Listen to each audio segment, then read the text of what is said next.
시청자 여러분 안녕하십니까. 평일 저녁 7시 지역 이슈의 생생한 흐름을 한눈에 보여드리는 생방송 TBS7 시작합니다. 코로나19 오미크론 변이의 확산으로 신규 확진자 수가 사흘째 10,000명대를 넘어서며 또다시 역대 최다를 기록했습니다. 오늘 0시 기준 신규 확진자 수는 16,096명으로 전날보다 1,578명 늘었습니다. 국내 발생 사례도 15개 시도에서 역대 최다치를 경신했습니다. 다만 아직 위중증 환자, 사망자 수 증가로는 이어지지 않고 있습니다. 위중증 환자는 316명으로 전날보다 34명 줄면서 나흘째 300명대를 유지했고 사망자는 24명 늘어 누적 6,678명이 됐습니다. 오미크론 변이 확산세 속에 내일부터는 전국 선별진료소에서 PCR 검사와 신속 항원 검사를 병행해 실시합니다. 다음 달 2일까지 정확도는 높지만 결과가 나오기까지 반나절 이상 걸리는 PCR 검사와 정확도는 떨어지지만 몇 분 안에 결과를 확인할 수 있는 신속 항원 검사 중 하나를 선택할 수 있습니다.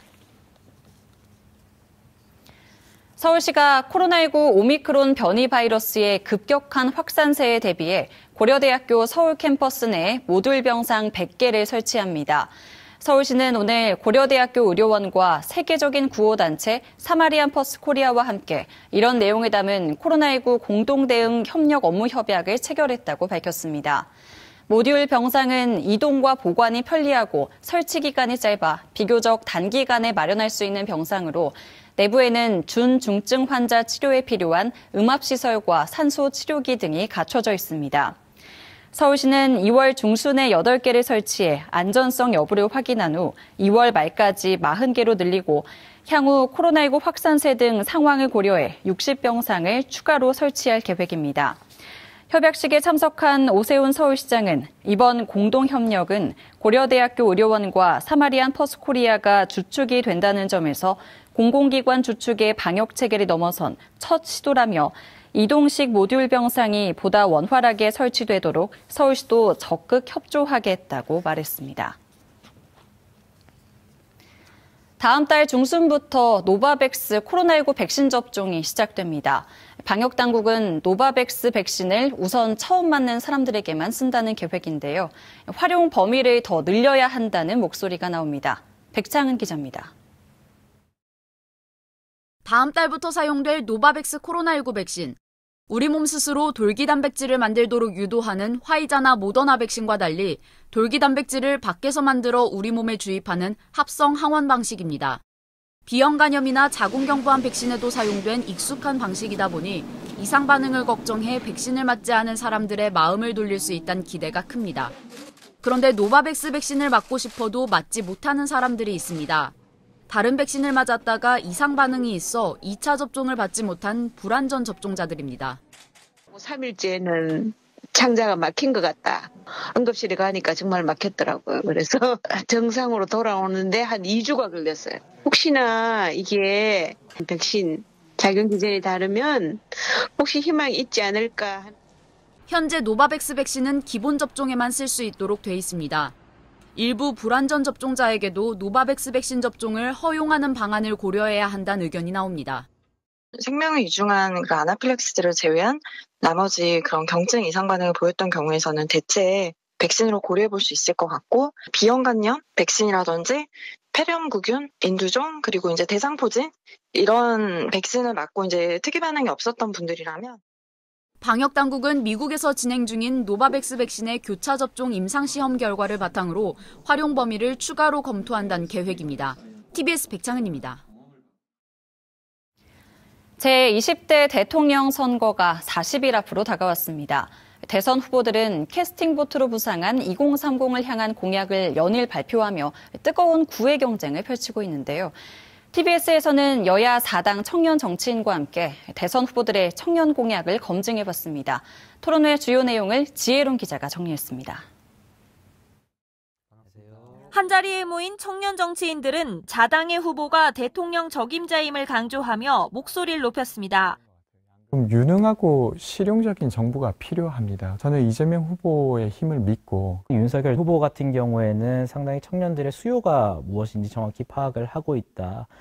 더 약한 사람들의 편에 서는 심상정 후보는 그런 후보입니다.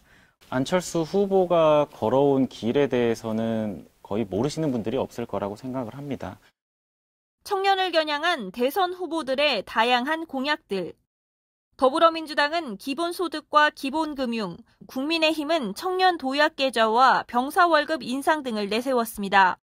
정의당은 무상취업교육과 청년 일자리 보장제, 국민의당은 정시채용 확대와 초장기 모기지 등을 공약으로 밝혔습니다.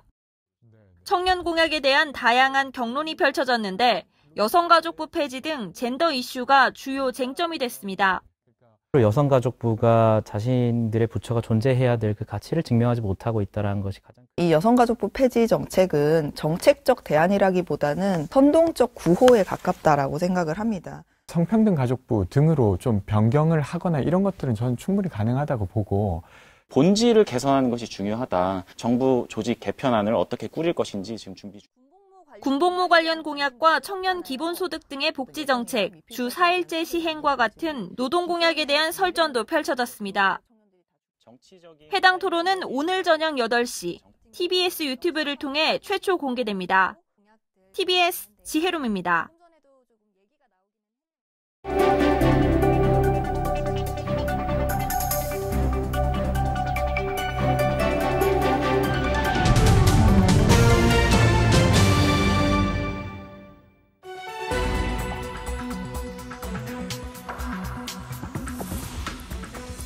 전 세계가 기후위기 대응에 나서면서 친환경 차로의 전환은 이제 거스를 수 없는 흐름이 됐습니다. 이젠 도로에서 하이브리드 차나 전기차를 보는 게 낯설지 않을 정도로 국내 판매 비중도 늘고 있는데요. 그런데 이 하이브리드 차가 친환경이냐 아니냐 논란이 불거지면서 친환경차 육성 정책의 허점을 지적하는 목소리도 나옵니다. 국민대 자동차 운송디자인학과 권용주 겸임교수와 함께 자세한 내용 짚어보죠. 어서 오세요. 네, 안녕하세요. 네, 지난해 국내 판매 자동차 5대 중 1대는 이 친환경차일 정도로 약진이 두드러지고 있죠. 그렇죠. 지난해 국산과 수입 가리지 않고 약 한 36만 대 정도의 친환경차가 판매가 됐는데 네. 이게 전체 자동차 판매 비중에서 보면 20.1%입니다. 네. 그러니까 말씀하신 것처럼 5대 중에 1대는 친환경차가 판매됐을 정도로 인기가 좋았다. 네. 그런데 이제 그 친환경차가 여러 종류가 있지 않습니까? 그중에 우리가 가장 대표적으로 많이 얘기하는 게 이제 하이브리드가 네. 있는데 그 하이브리드가 22만 2천 대로 가장 많았고요. 그 우리가 흔히 얘기하는 전기차. 네. 전기차는 이제 9만 6천 대로 조금 낮았고요. 그다음에 플러그를 꽂아가지고 충전하는 플러그인 하이브리드는 1만 9천 대로 아예 미미한 숫자였고 수소전기차는 거의 존재감이 없는 수준의 네. 비중을 나타냈죠. 그중 가장 큰 비중을 차지하는 게 바로 이 하이브리드 차인데요. 네네. 그런데 환경부가 저공해차 보급 목표제에서 하이브리드를 제외하려고 하고 있습니다. 이게 왜 그런 건지 또 어떤 파장을 저희가 예상해 볼 수 있을까요? 그러니까 이제 우리가 흔히 얘기할 때 그 환경 친화적 자동차가 정확히 법률 용어인데 줄여서 그냥 친환경차라고 얘기하죠. 네. 근데 친환경차라는 게 내연기관 자동차도 친환경차가 될 수 있다라는 거죠. 왜냐하면 네. 연료 효율을 높이면 배출가스가 줄어드니까 네. 어떻게 해서든지 효율을 높이면 그것도 친환경차다라고 하는 게 이제 산업계의 입장이고 네. 환경부는 그런데 그렇게 해서 배출가스 줄이는 건 결국은 기름 태워서 만드는 전기로 줄이는 거 아니냐. 네. 그러니까 결국은 전기로 가는 거는 다 인정을 하겠는데 그 전기를 무엇으로 만드느냐에 따라 가지고 네. 하나는 친환경이고 하나는 친환경이 아니고 이걸 구분하겠다라는 네. 겁니다. 그래서 하이브리드 자동차는 기본적으로 화석연료, 즉 기름을 태워서 전기를 만들고 네. 그걸 가지고 구동에 보탬이 되니까 이건 친환경이 아닙니다라고 얘기하는 거고요. 반대로 이제 산업부는 네. 그것도 친환경입니다라고 하면서 이제 양측에 네. 갈등이 생긴 거죠. 네, 이 친환경차 사업을 관장하는 산업통상자원부는 환경부의 이 같은 방침에 반대하는 것으로 알려졌습니다. 이렇게 입장이 다른 이유를 한번 정리해 주시죠. 그러니까 입장이 다른 이유는 네. 제가 좀 전에 말씀드린 네네네. 것도 분명히 있지만 하나는 내연기관 산업에 워낙 많은 일자리가 달려 네. 있잖아요. 네. 그러니까 하이브리드를 친환경으로 인정하지 않고 그냥 전기차로 넘어가면 네. 내연기관 자동차 종사자의 일자리들이 한순간에 사라져 버립니다. 그러니까 네. 환경부는 급진적으로 친환경으로 넘어가자라고 하는 거고 산업부는 아니다. 완만하게 하나씩 단계별로 넘어가야 되는 입장을 가지고 있는 겁니다. 네. 그러다 보니까 이제 양쪽에서 충돌할 때 소비자 입장에서는 그러면 하이브리드는 지금 지원을 받고 있는데 네. 그 지원이 없어지는 거 아닌가? 라고 하는 이제 걱정을 하게 되고 네. 그 걱정이 지금 시장에서 그렇다면 하이브리드 사야 되나? 말아야 되나? 이런 고민을 하게 만든 거죠. 네, 이렇게 논란이 불거지자 하이브리드와 전기차의 중간 단계라고 볼 수 있죠. 이 플러그인 하이브리드가 주목받고 있는데요. 네네. 이게 어떤 장점이 있을까요? 그러니까 하이브리드는 기본적으로 플러그를 꽂아가지고 충전을 하지 않습니다. 네. 자체 발전을 통해 가지고 전기를 만든다고 했잖아요. 네. 그런데 자동차 하루 종일 쓰는 거 아니거든요. 네. 우리가 아침에 출근하면 주차해 놓잖아요. 그러니까 서 있는 시간에 외부에서 전력을 받아서 충전을 하자. 네. 그게 이제 플러그인 하이브리드인데 플러그인 하이브리드가 하이브리드에 비해서 훨씬 더 친환경적입니다. 그러니까 플러그인 하이브리드를 가고 네. 그다음에 전기차도 같이 넘어가는 완만한 단계를 밟자고 하니 하나는 급진적으로 환경부는 급진적으로 바꾸자고 하고 네. 산업부는 점진적으로 바꾸자고 하니까 그러면 중간에 대안은 플러그인 하이브리드밖에 없네. 이런 결론들이 도출이 됐는데 네. 이 플러그인 하이브리드는 지난해에 환경부가 전기차로 바로 전환하겠다면서 보조금 자체를 없애버렸습니다. 네. 그러니까 이제 와서 다시 플러그인 하이브리드를 띄우는 게 네. 무슨 의미가 있느냐. 네. 또 이런 얘기도 나오게 되는 거죠. 네. 이래서 이 글로벌 완성차 업계도 플러그인 하이브리드 차 경쟁에 사활을 걸고 있는데요. 얘기해 주신 대로 좀 국내 지원 정책은 좀 변화를 따라가지 못하고 있다는 지적이 나올 수밖에 없는 것 같아요. 어떻게 보십니까? 그렇죠. 이제 우리가 탄소 중립을 하려면 네. 어느 날 갑자기 탄소가 배출이 0이 되는 건 아니지 않습니까? 네. 그러니까 100을 배출하고 있었으면 이제 80으로 줄이고 50으로 줄이고 40으로 줄이고 즉 감축 다음에 중립을 가야 되는 과정인데 지금 정책 자체는 100에서 바로 0으로 가자고 하는 대단히 급진적인 정책인데 현실이 못 따라가니까 플러그인 하이브리드 같은 중간에 한 50 정도 줄일 수 있는 네. 그런 단계들을 유럽은 일찌감치 시작을 해서 탄소를 줄여가는 중이고요. 우리는 지나치게 전기차로 넘어가니까 보조금에 의해서 시장이 만들어지잖아요. 네. 그러다 보니까 오히려 급진적인 정책이 탄소를 감축하는데 별 도움이 안 된다. 이런 비판도 나오게 되니까 충분히 다시 한번 보조금 지원 정책을 부활시킬 필요가 있지 않느냐. 네. 이런 얘기가 나오는 거죠. 네, 이 친환경차가 대세가 된 만큼 이렇게 정책적으로 좀 뒷받침이 돼야 할 것 같은데요. 이 시장을 키우기 위해서 어떤 제도와 정책적 지원이 필요하다고 보십니까? 그러니까 사실 전기차로 바꾼다는 게 환경적으로는 물론 필요하지만 네. 산업적으로 보면 우리의 일자리나 경제에 엄청나게 영향을 미치는 부분입니다. 네. 그래서 급하게 가는 것이 과연 능사인가? 가긴 갈 텐데. 근데 산업이나 환경이나 같이 가자는 데는 동의를 하는 분위기란 말이에요. 네. 그러면 중간 단계를 한번 밟아볼 필요가 있지 않겠느냐. 그래서 이제 플러그인 하이브리드가 새삼 다시 주목을 받게 되는 것이고 네. 우리도 충분히 감축 차원에서는 다시 되살려서 충분히 보급할 필요가 올라가고 있다. 이런 얘기들이 흘러나오는 거죠. 그러니까 정책 자체가 지나치게 빨리 가는 것도 방법이겠지만 네. 단계를 밟는 것도 필요하다라는 의견들이 나오는 겁니다. 네, 그렇다면 혹시 어떤 차를 구매를 할 때 지금 시점에서 추천한다 하면 어떤 걸 구매하는 게 좋을까요? 그렇죠. 이제 지금 2023년이면 당장 내년이잖아요. 네. 내년부터 하이브리드 자동차를 친환경차에서 빼겠다라고 네. 하니까 네. 지금 자동차 주문해서 네. 하이브리드 자동차 나오는 시점이 내년이에요. 네. 많이 출고가 적체가 돼 있어서 네. 그러니까 당장 소비자 입장에서는 이거 어떻게 해야 되지? 이제 혼란이 생기니까 네. 이 문제에 대해서는 정부에서 빨리 가르마를 지어줘야죠. 네. 그래서 이게 친환경차에서 빠진다 안 빠진다. 근데 설령 빠진다 해도 세제 정책은 유지가 된다. 네. 이런 부분도 빨리 명확히 해줘야 이제 구매가 이루어질 수 있을 것 같습니다. 그럼 추후 상황을 보고 결정을 해야겠네요. 그렇습니다.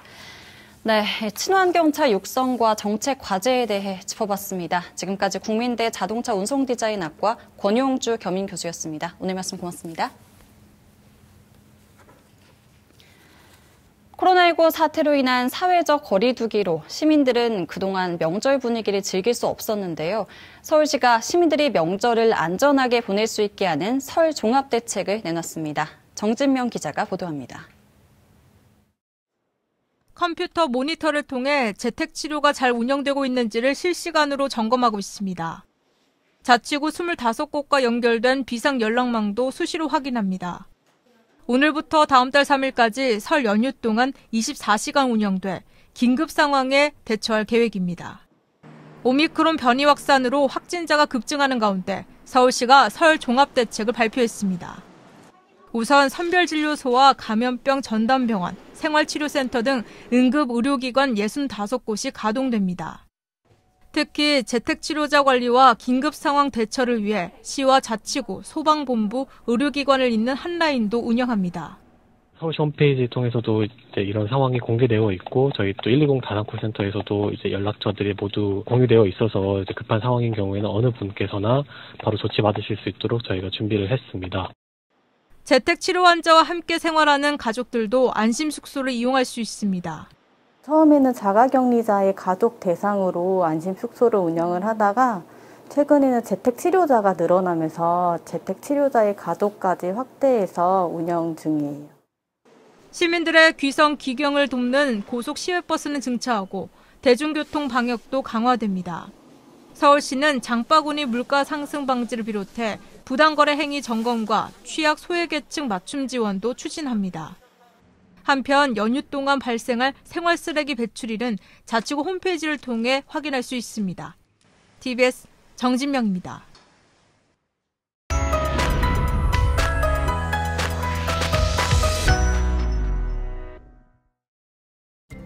밤사이 경기 일부 지역에 한파주의보가 내려지는 등 내일은 기온이 더 떨어지겠습니다.